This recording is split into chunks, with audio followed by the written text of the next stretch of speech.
Hello, I am Gaurav.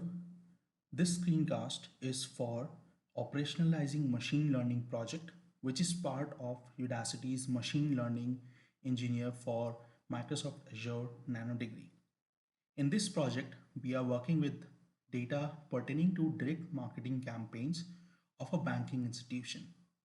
The marketing campaigns were based on phone calls to convince potential clients to subscribe to bank's term deposit.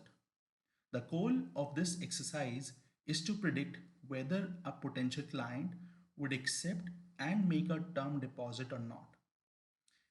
As a first step, I have uploaded the provided banking marketing dataset to the Azure ML Studio. Next, I have created an AutoML experiment which will train multiple models on the banking marketing dataset. This AutoML run completed successfully. As we can see, the best model from the AutoML experiment run was the voting ensemble with weighted AUC score of approximately 95%. In the next step, I have deployed the voting ensemble model using the Azure Container Instance. This model can be consumed using a REST endpoint. This service is authenticated and the authentication details required to access the REST endpoint are available in the Consume tab. Now let's try and consume the deployed model.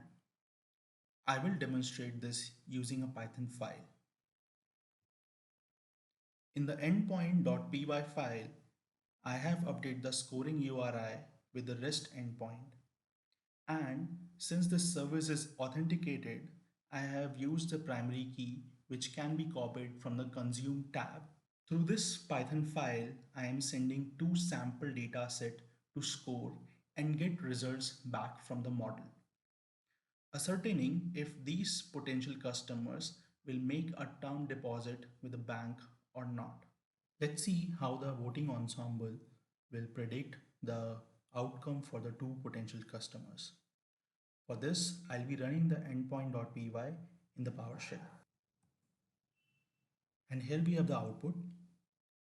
The model has predicted a no for both the potential clients. That means that these two potential clients will not go for a bank term deposit. In this last step, an end-to-end pipeline is created using Python SDK, which runs the best AutoML model on training data.